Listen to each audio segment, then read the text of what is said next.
This is Moments with Foo with James Foo Torres, better known as Foo, the show that takes you around the world to share interviews with some of the most successful and relevant people on the planet, hear their stories, and get the most important business lessons they have learned on their road to success, and get exclusive advice on how to implement their success into your life and business. Moments with Foo is brought to you by the Strategic Advisor Board and your host, Foo.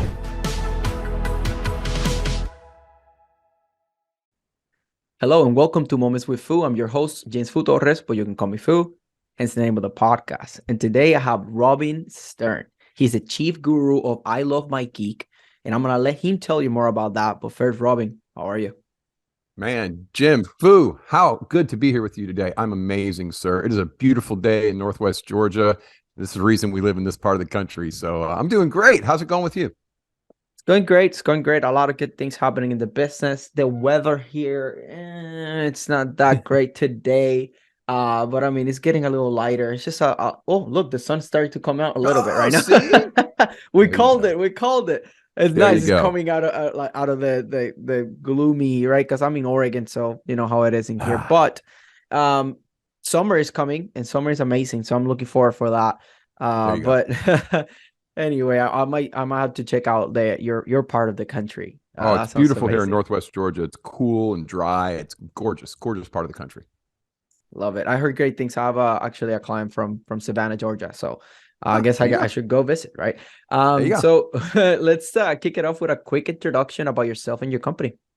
Sure. Thanks. I appreciate it. So, Foo, my name's Robin Stern, and I have done all sorts of marketing and advertising for the last 40 years. I started a computer business when I got out of the Marine Corps. I had this technical training, and computers were brand new. It was the early 80s, and it was like, let's just start building. So that was cool, and I did that in Central Florida. But I got into the sign business, and I was doing signs and stickers and graphics and creating things. And it was really, I have this creative streak. So when I moved to Georgia, I had the computer business going, but I always kept the marketing and the advertising thing too. So now that I have somebody else running I Love My Geek, now I've been able to branch out, and my expertise in marketing and advertising coupled with this Google thing that I learned while building my computer company, it just seemed like every business should know this. And I thought they did.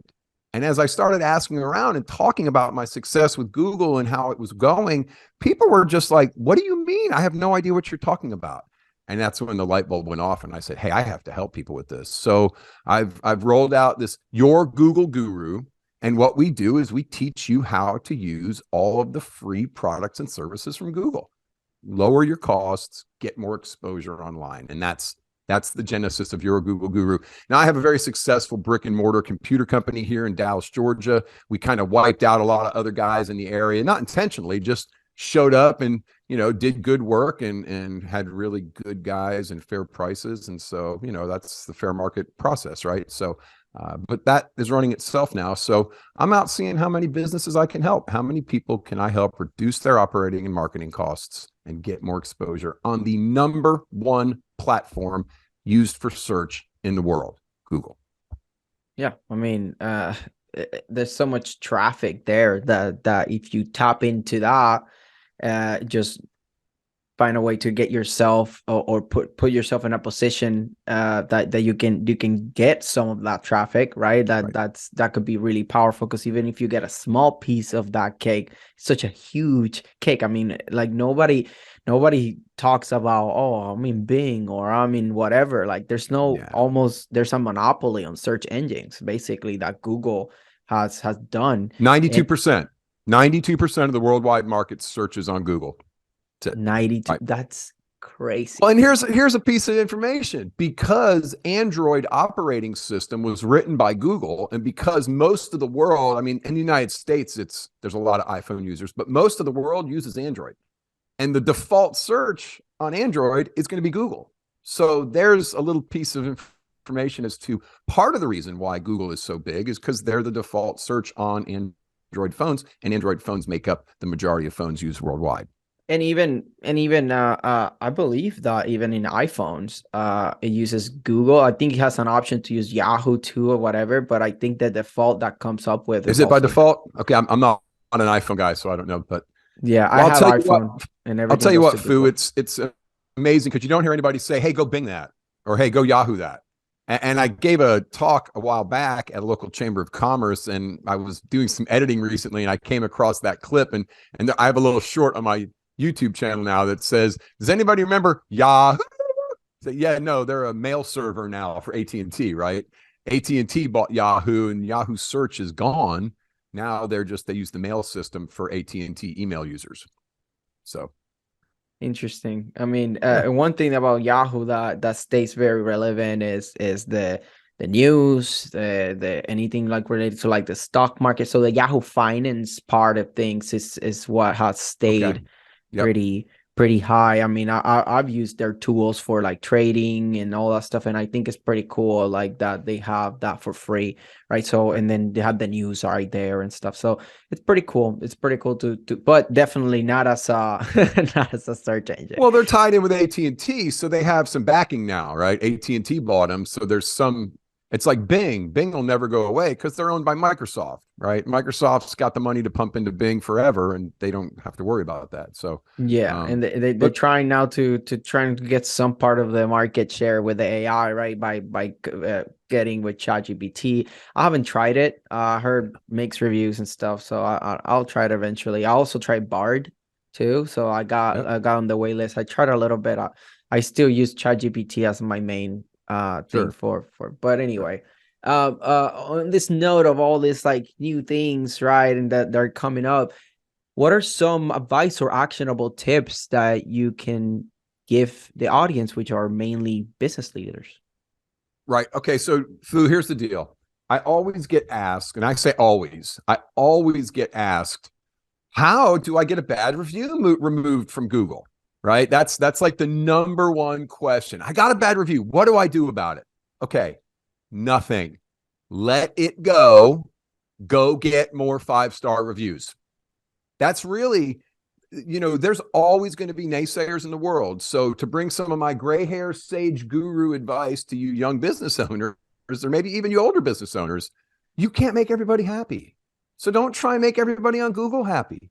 Anybody that has a Google account can come and give you a review. And that means anybody that wants to leave a bad review can leave a review. Now, there are ways, if you legitimately can prove this person never did business with me, they have nothing to do with my business, you can submit a report to Google and ask them to remove the review. And we have been successful with that on some of them. But if it's somebody who did business with you and they come back and say, no, I walked in their store, I did this, that's what happened, Google will leave it. And we have a couple of those. But we have 570 other 5-star reviews. So I think we got like 4 1-star reviews and we still have a 5.0 rating. So my advice to anybody with a bad review is forget it. Go get more 5-star reviews because anybody reading it is going to look at 500 reviews of how amazing your customer service is. And they're going to get 2 that say you were a jerk. What do you think the person reading that is going to say? They know better, right? So let the reading public that read the reviews make their own determinations. Don't let it bother you. That's the first. I see so many business owners get so burned up about a bad review. Let it go. Move on, right?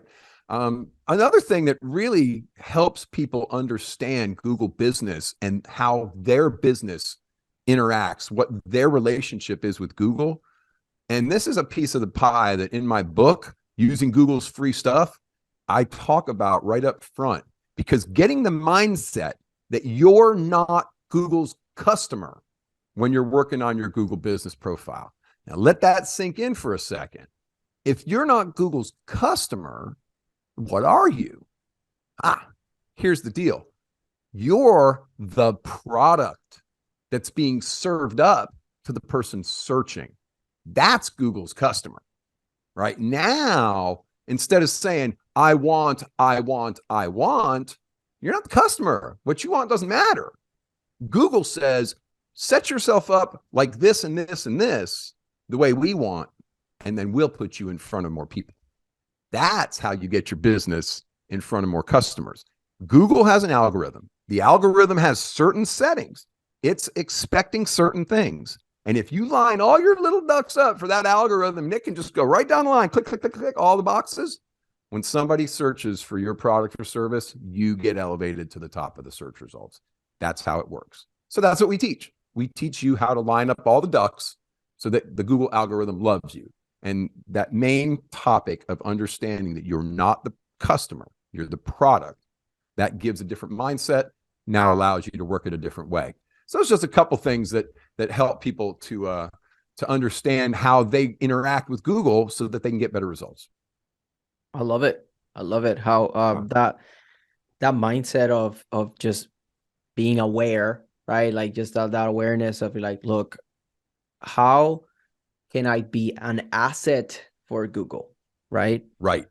Yeah. And this goes that just reminded me to just like, that's how the media works too, right? In general, like I tell people that you are an asset for the media. So like the media want to use you, not the other way around. After you land it, right? After you have it, then great. Like now you leverage it as much as possible, use it, right? But initially you have to be the one providing value, which is very similar to like in Google, you got to provide value, right? That's why I like search engine optimization, right? Like, which I know that you have something, you think that people look at that, right? Like we have that conversation that you think, oh, SEO, no, like it's just little things to add in here. Just the right words in the right places. Yeah. Because if not, then people take it as like, oh, SEO, like it sounds too complicated. Oh, but in it's reality, so big, I can't understand it. Yeah, I got to pay somebody $500 a month to do it for me. Yeah. Okay. Well, that's a big part of the marketing thing. I'm at the age now, Fu, where I don't really have to go out and grind it every day anymore. And so I'm heading towards retirement. I'm going to retire a little early than most people do. Just not that I'm wealthy or anything. Just I have other things I want to do with my life besides work, right? So I found that if I could spend the next few years really trying to be that asset to as many businesses as I can, that will set me up to go riding off into the sunset, feeling great about myself, knowing that I did everything I could do. And now I can go be a lazy bum on a beach somewhere and not feel like somebody else needs me, just being able to bring that value to young entrepreneurs and middle-aged business owners that are getting a little stuck in like, how do I make this happen? How do I make this work? Google is not social media, folks. It is not social media. It's where people go to look to buy stuff. So give it that anything, value, right? Give it that amount of your attention, because it is where most of your clients, when you ask, are going to say they found you. And what did you? I know that you touch on and like, oh, like this is too complicated. Like I gotta pay somebody $500 to do it a month. What is there's always there's always like a line between like if I can make more than $500 with that time that I'm gonna be using, right, in doing the SEO, then cost great, benefit, right? Cost benefit. So how do you like advise people or your clients into that? It's like get it going on this after you get certain things, like you can hand it out to like a VA or something, or what's your advice on that end? 100%. Thank you for asking that, because having a clear path is definitely the way to get people to help them the most. So when we work with our clients, it's a 2-hour one-to-one session off the bat. It requires 2 hours of your time. And I ask cell phones off, no distractions. Like, this is an important thing that you need to learn. So if you're going to spend a few $100s with me learning it, let's learn it. Let's not be distracted. Don't look at your phone. Don't play with your fingernails. Pay attention, right? And I'm sorry, that's my dad in me that just comes out. I want you to get this. You're going to pay me good money. I want you to get value for that. So that's the first thing, is to really, really understand and pay attention to it. But what it rolls back around to is, if you can grasp the concepts and if you can understand this and leverage it for your business, you only need to invest about 15 to 20 minutes a week to keep it where it needs to be. So if a client of mine or a small business owner says, okay, 20 minutes a week isn't worth $500 to me, then pay somebody $500, right? I mean, I know how much I charge per hour. And I know that because it's like anything else, Fu. Once you start doing it, it becomes much simpler. Nobody wants to hold the path down first. They don't want to cut a new path. They don't want to cut back the branches. They don't want to stomp down the grass. They want to go where everybody else has already gone. Well, guess what? This is your business. You have to start the new path.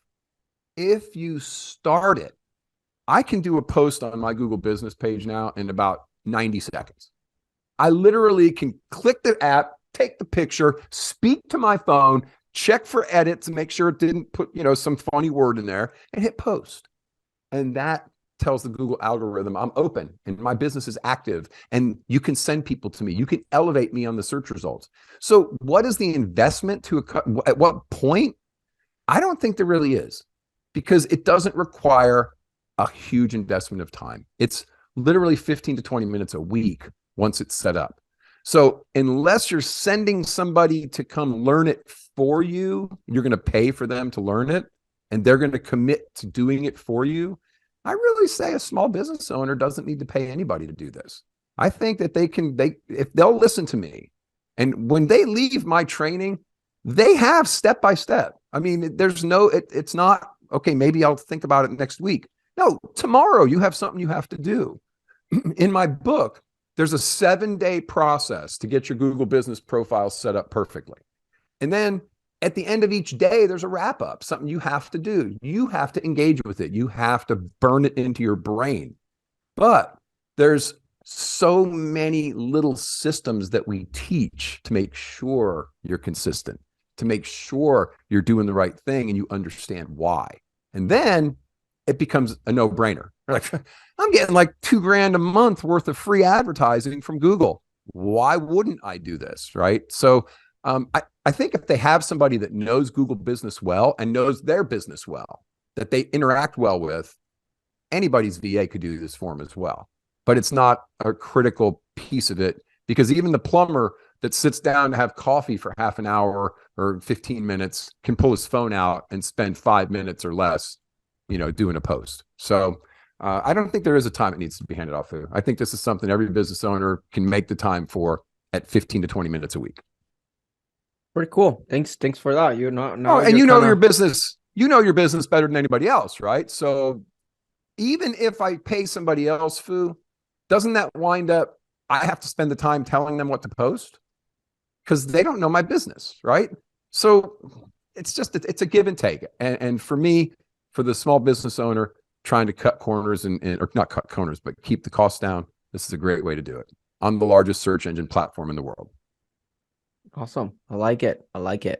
Because that's something that I definitely don't post much on my Google My Business, and it's kind of like I have my girlfriend and I have my VA from the Philippines. They're like kind of posting for me and stuff, and I told them about Google My Business, how important, and it's like, okay, but like LinkedIn and IG and all these different things, yeah. Right? And it's always good to hear, right, from people. It's like, look, it's just not that hard, right? Like, just post. Like, I have so much content that is not posted. Like, I'm a creator. I create. Look, I'm creating content right now. So like that's what I like to do. That's like, I really love doing content and I want to do more, and that's why like I'm always talking about, how can I hand out things and everything, so then I can focus on what I really want to do the most, which is creating content, shaking hands and kissing babies, like people say, right? Like just being in the right place at the right time, so I can build those strong relationships with people. And like you do that, I relate with you this a lot. It's a matter of like finding something that you can be really good at, that there's value for people, and then just like use that as your vehicle, right? And add value to people, right? So that's kind of what you're doing. That's what I'm doing in my own space, right? Like in the marketing strategy and PR side of things is what I really enjoy, that storytelling, that authority and visibility. So that's something that there's definitely a great takeaway about that, and also about like, look, anybody can find 15 to 20 minutes to do a post. So it's a matter of, look, if you really like are sold on like, it's Google, is it worth putting the time? Of course it is. I mean, it's no doubt. So you definitely got me to take action. So I'm definitely gonna post today on my Google My Business, and I'm gonna implement a system so I can be like, in the bathroom or something, like when I'm taking a break or something, and just because I already have so much stuff in my phone. I just thought, let me just take a couple minutes and post it. Sure, So sure. it's So, good. It's good. to that end, I'll just throw in this little piece that to me, it makes, it's obvious, but to other business owners, Google did away with Google My Business at the end of last year. It's gone. It's called Google Business Profile now. But the only reason I bring that up is the Google My Business app is gone. You go and work on your Google Business Profile now through the Google Maps application. So instead of going to Google My Business, you're going to Google Maps. Make sure you're logged into Google Maps as the account that owns the Google Business Profile. And then when you hit your picture up at the top right corner, you'll see My Business Profile as one of the options on that menu. And that's where you can go in, edit it, answer reviews, make sure you're doing your posts, updating. We recommend 3 times a week. I don't see any reason not to put 3 posts a week. That's why I say 15 to 20 minutes, because it takes about 5 minutes to do a post. So if you do 3 a week, it's about 15 minutes, right? And the other piece, Fu, about that as well is making sure that you're posting a lot of photos on your Google profile. When you do the update, you can put a picture with it. But we recommend, and this comes off as very odd to a lot of people, we recommend posting 20 to 25 random photos once a week, just dumping. No information about them, no explanation about them. And I don't even care if they have anything to do with your business. Just post on the Google Business Profile. This way, the activity of just the random people that are going to look at those photos is going to cause this spike to happen in your photo views. You can go look at it. It's flat as a board, maybe 15 or 20 a day. And then all of a sudden you get 400 in one day. The algorithm takes notice of that. And then you do it again a week later. So as it's trickling down on the views per day, it starts dropping off. And all of a sudden, boom, there's another spike.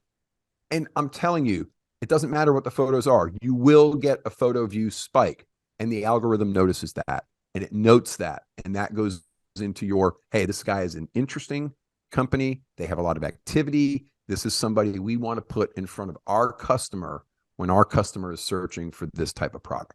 That's your job, is to be the best, freshest information for Google. So Google wants to put you in front of their customer. Love it. Love it. Like, no, that's something so powerful. I never, posting, definitely, I know that that's a big thing, but like just doing like a big dump once a week, I never heard somebody say that. So thank you for giving that advice. I definitely have a bunch of pictures, and like I can just go. So and thanks for reminding people about, because I know that I know this, but like most people won't know that Google My Business is now gone, and now it's Google My Business Profile. Business Profile, right? Google Business Profile, right? And I tell this to clients, and it's a little confusing sometimes, right? Because I kind of liked it better when it was a little more separated than Google Maps, but whatever, they're doing it for a reason. So hopefully for the benefit of, well, it's cost reduction. It's cost reduction. So they got rid of the Google app, the Google My Business app, so that they don't have to upkeep that. They got rid of the Google My Business website, so they don't have to upkeep that. They've integrated the whole Google Business thing into your Google search so that it's available in the browser. And even on a desktop now, you don't go to a website anymore. You just make sure you're logged in, Google the words My Business, and your business profile come up. You click on it and you work on it right within the browser. You don't work on it on a website anymore. So, oh, they didn't know that you could just put My Business. I literally just typed the business. That's what I did. You can put your business name, but for instance, I have like 17 profiles, right? Because I manage them and stuff. So if I just type the word My Business, every business profile that's connected to my Google account shows up, and I can just select the one I want to work on. Thank you. Another good takeaway. That's a good takeaway. And talking about the guru, man, the guru. Yeah, you're a Google guru, right? That's I'm to the top of the mountain. I'll give you the information. So on that note of takeaways, is there any other like 1 or 2 big takeaways you want to leave the audience with? Well, Google has hundreds of products and services that they offer to users, not just businesses, but users as well. And I will tell you that I personally, as a creator, I'm in a studio right now. When COVID hit, I decided that I'm going to become a creator. I'm going to teach people this stuff. And I set up a studio and this is what I do now, right? But I took a load of recycling. So my computer business offers electronics recycling, and we repair a ton of computers. So we order a lot of parts. So once every week or two, depending on how busy we are, I have a minivan. We load it all up with all the broken, busted, and recycled electronics and all the cardboard boxes that we've broken down, and we recycle them. We take them to the local recycle center. And I took pictures of us busting down all the boxes and in the van full of electronics, but I didn't bring my damn phone out when we got to the recycle center of all the guys unloading everything. So that's a piece that I really would like to encourage people is just keep top of mind. Everything is content. Everything. No matter how silly, stupid, inept you looked, it's all content. Start recording. Because even the stuff that you're doing now that looks horrible, that you're not looking at the camera and you're stuttering, a year from now, when you're much better at it, you're going to go look back and you're going to make a blooper reel that's going to go so good on your YouTube channel of where you came from to where you are now, right? So just record it. Don't worry about it. Don't delete it. Don't throw anything away. Record it and think about those recordable moments. Pull your damn phone out. Come on, people. Yeah. I missed a perfectly good social media post there for our business where I could have said, look at how much cardboard didn't go to the landfill. It got recycled.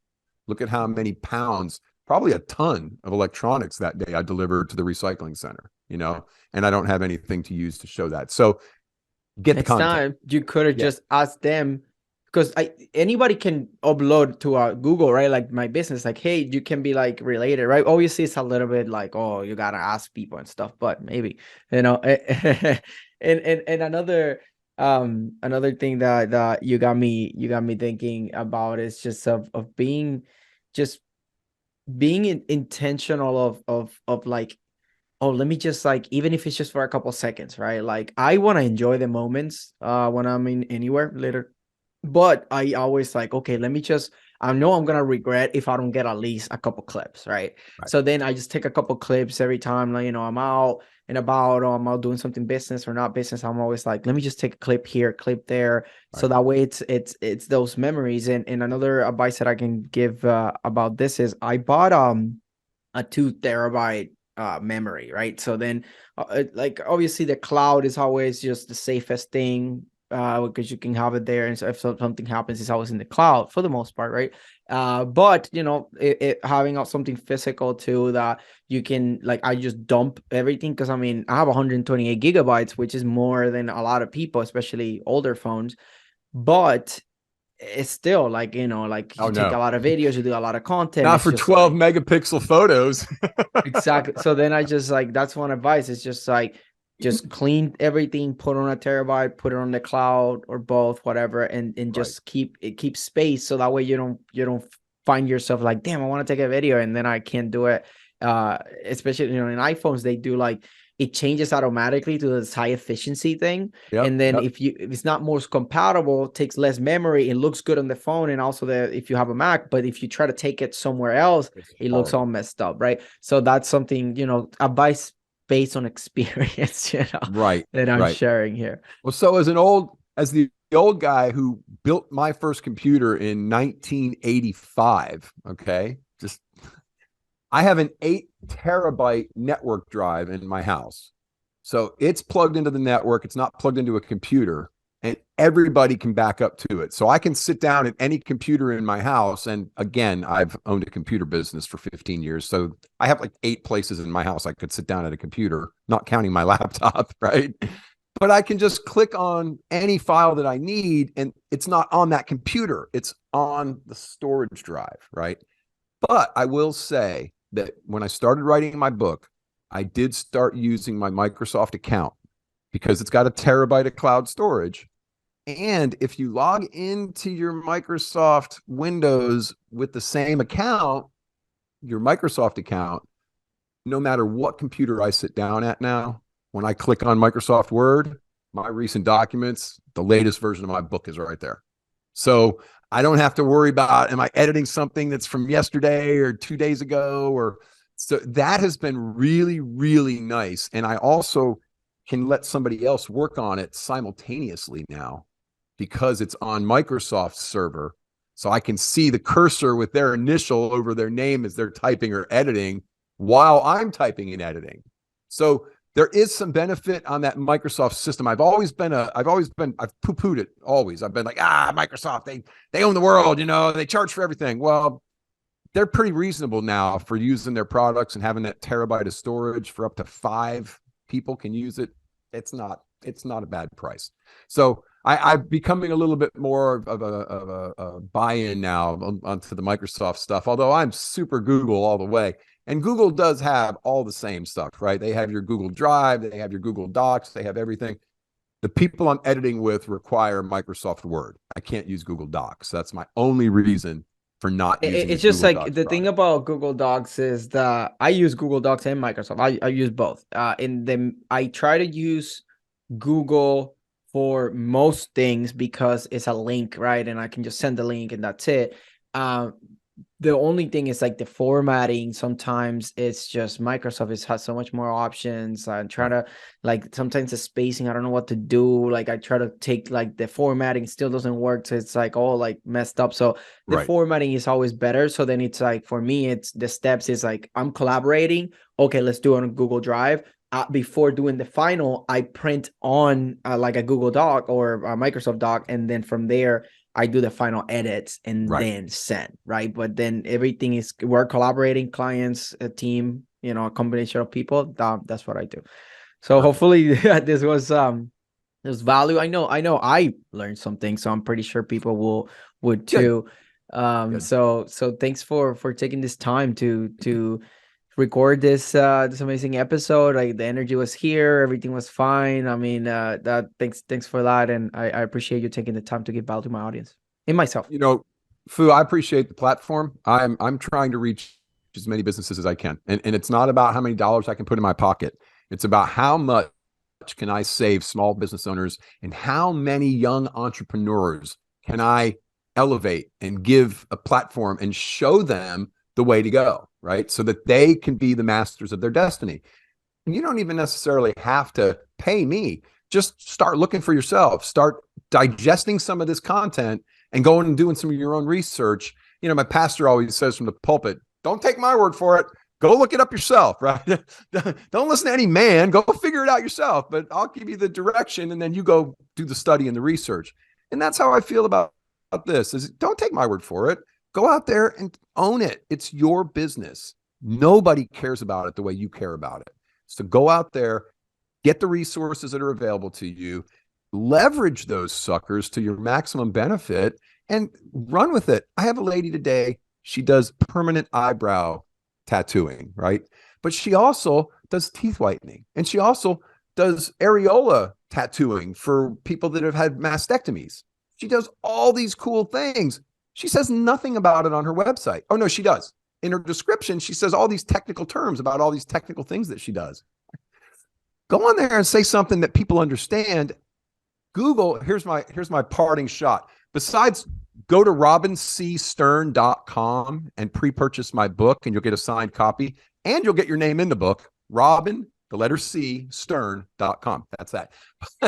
But here's what I'll finish up with. Google gives you a platform to put all of your products and services for sale so people can buy them right from Google. Nobody's going to tell you that. But when you're in your Google business profile, there's a products and a services. You can do all your SEO and the descriptions of those things, and you can sell them right from Google. Stop throwing your money away on Shopify and Amazon and all those other things. It's free. Go to Google and put your products on there and go sell your stuff. So that's it for me, Fu. I'm not giving away any more of the farm. They're going to have to buy the book or hire me for my training one way or the other. Okay. Yeah. Thanks for giving us that. I mean, that's something to think. I never I knew about like the product thing, but then it's like, oh, like forget Who's Shopify going and to do stuff, that, right? right? Yeah, to that. And no, pretty cool. Pretty cool. That's Yeah. another good nugget there for a parting ways here for the podcast. And you already plugged in like you're just, guys, if you want to connect with him, robinstern.com. I'm gonna have that in the description. Hopefully you send me that link in the form, because that went to my team. And make sure that it's gonna be there in the description to make it easy for people. So again, Robin, thank you for taking the time. It was a pleasure for me to hear you and get as much as I could from you. So thank you. You're very welcome, Fu. And that's one thing I'll leave with your younger listeners. When somebody says thank you, don't say thank you back. Say you're welcome. I hear it on the radio all the time. They're doing interviews on the radio. Say, thanks very much for being here. Well, thank you. No, say you're welcome. Good. I'll take that in mind when people All right, say, like, brother. Take care, Fu. Thanks for the time. And it's always a pleasure talking to you, sir. yeah. So this was Robin Stern and Fu, and this is us signing off. Peace. Thanks for listening to Moments with Fu with your host, Fu. Please leave your feedback and visit strategicadvisorboard.com to get the latest and greatest business advisement on the planet. Follow us on social media for updates, and we will see you on the next episode.